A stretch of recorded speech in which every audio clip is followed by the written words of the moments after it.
Howdy. My name's David Lang. I'm with a company called Sofar Ocean Technologies. They told me to wait for my slide to come up.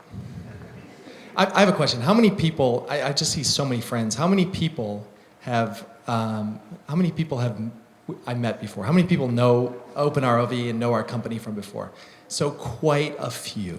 Okay, I'm gonna do everybody a favor, and I'm not going to tell the origin story of our previous company, Open ROV, where we were looking for gold in an underwater cave, and we built these underwater drones to go and search for that cave. I'm gonna save everybody that story. If you wanna hear about the cave and the gold, you can go in the back. There's a stack of copies of Outside Magazine, and it's really well documented there. You can read about the whole thing. What I wanna do tonight is do a little bit different angle on our journey. So my friend Eric and I started building low-cost DIY ROVs in his garage back in 2012.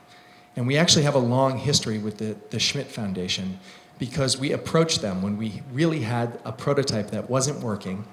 We went to the offices before Schmidt Marine ever existed, and we said, we really need help.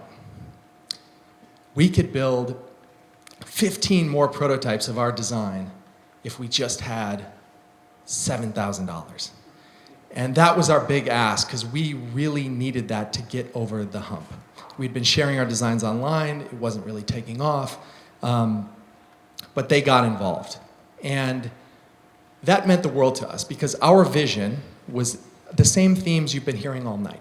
Low-cost technologies, democratizing access, and giving people the chance to ask their own questions and to get their own answers. And we put that project on Kickstarter, and we raised almost $1 million, and we've been shipping thousands of our underwater drones around the world over the past few years. And just for anyone who doesn't know, an ROV is basically a swimming camera. You can control it with your phone, it's got lights, it's got a HD camera, and it's an incredibly fun and important tool for recreational exploration, but also for inspection and commercial work too. Earlier this year, we merged with another startup, the Spoondrift Technologies, and we formed Sofar. And the reason we did this was really a matchmaking of talent. So we had a team that knew how to build thousands of low-cost devices that were going to spend a lot of time in the ocean. And Spoondrift had a team of ocean scientists and data scientists. And we realized that it was really a match made in heaven. So we decided to throw in together. And these are our current products. So we have a dashboard where you can see everything, see all your devices. We've got the Spotter Ocean Smart Buoy, which is a wind, wave, sea surface temperature, solar powered. It's about the size of a basketball. And then the Trident underwater drone. Those are our current products. I'll tell you a little bit about Spotter. So it's, like I said, the size of a basketball. It's only $5,000, which in terms of ocean buoys is orders of magnitude cheaper than what's existed before.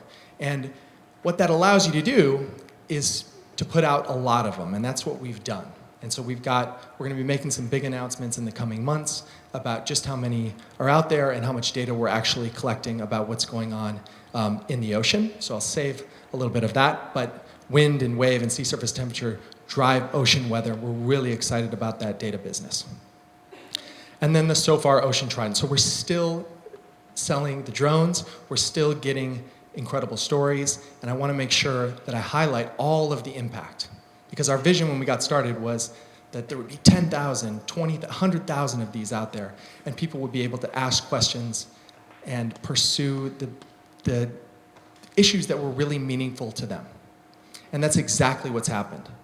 So we've seen people from mapping ocean plastic in high mountain lakes, trans-Himalayan, in India. We've seen people getting the first underwater footage of the African manatee in Senegal.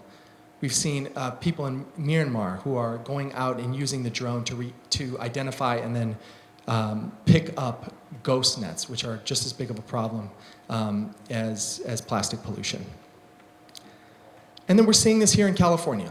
So up and down the California coast, groups are, you guessed it, underfunded, under-resourced, and they're using our tool to engage the public in these beautiful marine protected areas that are in our own backyards. If there's a striking example just today. So if you go to the New York Times today and you go to the science section, there's a story on the current warming event that's happening throughout Hawaii. And there's beautiful video of a sea turtle that's being followed, and you can see areas of the corals in Hawaii that are starting to bleach. That video was taken by one of our users who sent that to me last week. I forwarded it on to the New York Times, and that incited the whole story. It's some of the only coverage that's been going on of this issue anywhere. And that's exactly the power of not just what we're doing, but what all of these groups are talking about.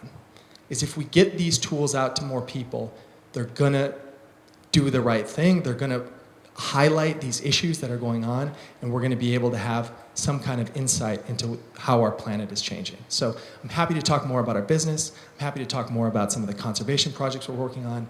Thank you for listening, and thank you to the Schmidt Marine team for being a catalyst.